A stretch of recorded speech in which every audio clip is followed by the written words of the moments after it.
அனைவருக்கும் வணக்கம். உன்னிடம் இல்லாததை நீ கடவுளிடம் கேட்கிறாய். உன்னிடம் உள்ளதை இல்லாதவர்களுக்கு கொடுத்துப்பார், நீ கடவுளாக பார்க்கப்படுவாய் என்று கூறி இன்றைய வகுப்பில் நாம் தொடர்ந்து பார்த்து கொண்டு வருகின்ற இந்து மேரேஜ் ஆக்ட் 1955, இந்து திருமண சட்டம் 1955, இப்பொழுது நாம் பார்க்க இருக்கின்ற பிரிவு என்னவென்றால் செக்ஷன் 28A. ஆல்ரெடி 28 பார்த்தோம். Appeal from degree and orders. ஒரு தீர்ப்பானை வழங்கிட்டாங்க, உத்தரவு பிறப்பித்தாங்கன்னா அதன் மீது மேல்முறையீடு போகலாம் என்பதை பார்த்தோம்.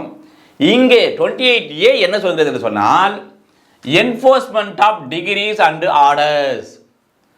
அவ்வாறு இப்போ இந்த நீதிமன்றம் இருக்குது,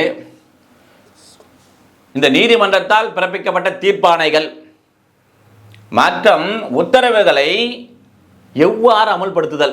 இப்போ டைவர்ஸ் பெட்டிஷன் போட்டுட்டோம், எனி ப்ரொசீஜர் தான் போட்டோம்னா அந்த டைவர்ஸ் பெட்டிஷன் ஒரு தீர்ப்பாணம் வழங்கிட்டாங்க, இல்லை உத்தரவு பிறப்பிச்சிட்டாங்கன்னா அதை நடைமுறைப்படுத்தணும்ல, அமல்படுத்த வேண்டும் என்றா அதை சொல்வது தான் இந்த 28A. என்னன்னு பார்ப்போம். இது முதல்ல 1955 இந்து மேரேஜ் ஆக்டில் இல்லை. எப்பொழுது இது சேர்க்கப்பட்டது என்றால், அல்லது வித் எஃபெக்ட் ஃப்ரம் எப்பொழுது நடைமுறைக்கு வந்தது என்று சொன்னால் 27/5/1976 தான். சரி, என்ன சொல்லுது?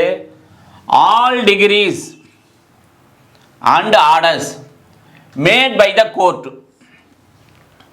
Shawl be enforced in the like manner as degrees and orders of the court made in the exercise of its original civil jurisdiction for the time being are enforced.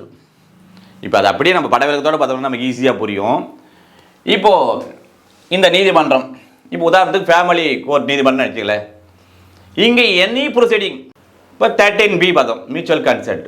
இப்போ இந்த மாதிரி ஒரு நடவடிக்கை இந்த நீதிமன்றத்தில் ஃபேமிலி கோர்ட் வச்சுக்கலாம், இந்த நீதிமன்றம் நடந்து கொண்டு இருக்கின்ற போது நடந்து முடிந்து இந்த கணவன் மனைவி இருக்காங்கல்ல, எவ்வளோ விசாரணை செய்து அந்த பெட்டிஷனை ரெஸ்பாண்ட் ஒரு தீர்ப்பாணை வழங்கப்பட்டிருக்குது, உத்தரவு பிறப்பித்திருக்கார் என்று சொன்னால் பிறகு அதை எவ்வாறு நடைமுறைப்படுத்துகிறதுன்னு சொன்னால், இப்போ இது சிவில் ஜூரிடிக்ஷன் உள்ள கோர்ட்டு. இப்போ நம்ம ஒரு லேண்ட் சம்மந்தமாக ஒரு வழக்கு போடுறோம், எங்கே இந்த சிவில் கோர்ட்டில், உதாரணத்துக்கு சப் கோர்ட்னு வச்சுங்களேன், இல்லை டிஸ்ட்ரிக்ட் கோர்ட்.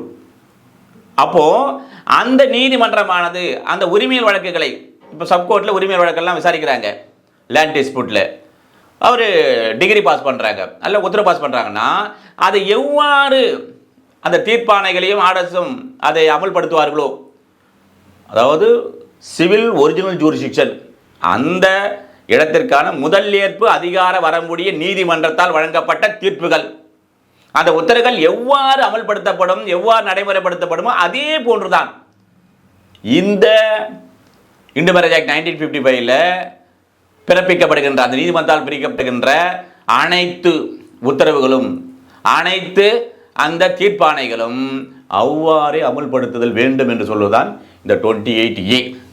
இப்போ உங்களுக்கு ஒரு எக்ஸ்ட்ரா இன்ஃபர்மேஷன்ஸ், இது வந்து நம்ம அடிக்கடி யூஸ் ஆகும் அவுட் டு மெமரிக்காக.